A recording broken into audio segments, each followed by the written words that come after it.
இந்துக்களின் திருவிழாவான தைப்பூச திருநாள் வரும் பிப்ரவரி 11ஆம் தேதி செவ்வாய்க்கிழமை கொண்டாடப்படவிருக்கும் நிலையில், உலக பிரசித்தி பெற்ற மலேசிய பத்துமலை முருகன் திருத்தலத்திற்கு பிரதமர் டதஸ்ரீ அன்வார் இப்ராஹிம் நேற்று வருகை தந்தார். அவருக்கு பிரம்மாண்ட மாலையுடன் சிறப்பு வரவேற்பு நல்கப்பட்டது.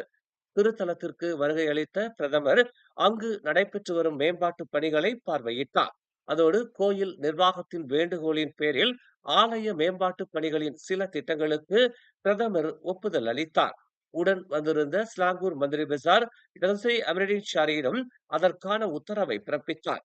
பல்நோக்கு மண்டபம் தொடர்பான நிதி உதவிக்கு தாங்கள் உதவுவோம் என்று குறிப்பிட்ட அன்வார் உடனடியாக அதை பரிசீலிப்பதோடு அந்த மண்டபம் இந்திய சமூகம் பயன்படுத்தக்கூடிய பல்நோக்கு மண்டபமாக மாற வேண்டும் என்று அவர் கேட்டுக்கொண்டார். முஸ்லிம் அல்லாத பண்டிகைகள் மற்றும் இறுதி சடங்குகளில் முஸ்லிம்கள் ஈடுபடுவது தொடர்பாக தெளிவான விதிகளை அமைக்கும் சர்ச்சைக்குரிய வழிகாட்டுதல்கள் தேவையற்றவை என்று பிரதமர் குறிப்பிட்டார். இத்தகைய வழிகாட்டுதல்கள் கவலையை மட்டுமே ஏற்படுத்தும் என்று அன்வார் கூறினார்.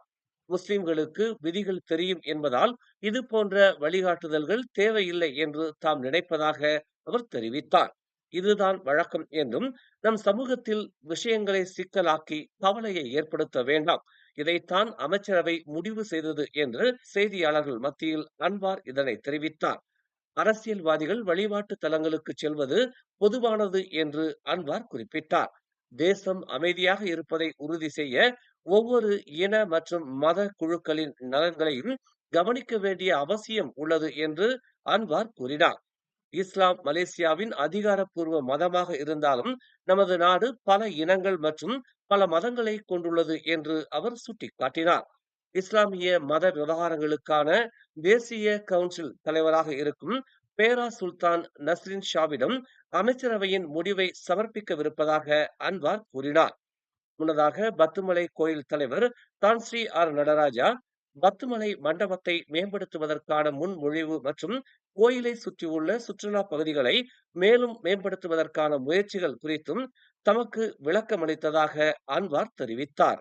Juga menerangkan saya tentang pembangunan Dewan ini dan cadangan supaya kawasan kuil dan juga kawasan pelancongan utama di wilayah sini itu kita akan cuba bantu terutama di masuk pembangunan Dewan. Kita ada dah luluskan segi peruntukan, tapi saya akan perhati segera supaya Dewan ini dapat jadi satu Dewan serbaguna yang baik boleh digunakan oleh semua, tentunya oleh penduduk India dan Hindu, tapi juga Sdn Raja sebut bahawa Dewan ini kan juga jadi Dewan masyarakat nak guna, jadi manfaat kepada semua rakyat.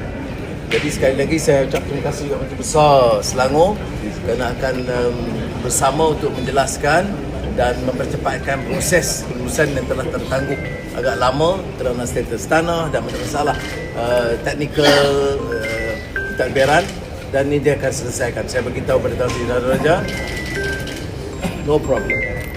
Ini kita boleh selesaikan dengan baik dan kita harap Taipusim disambut dengan baik, dengan aman, dan apa-apa yang keperluan untuk memudahkan perjalanan supaya dengan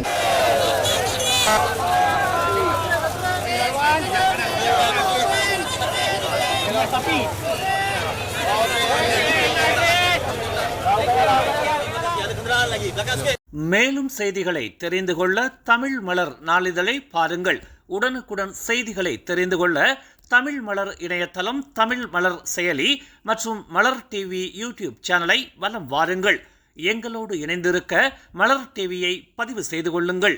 உறவுகள் மகிழ்ந்திட விருப்பம் மற்றும் பகிர்வு சேவையை சொடுக்கிடுங்கள்.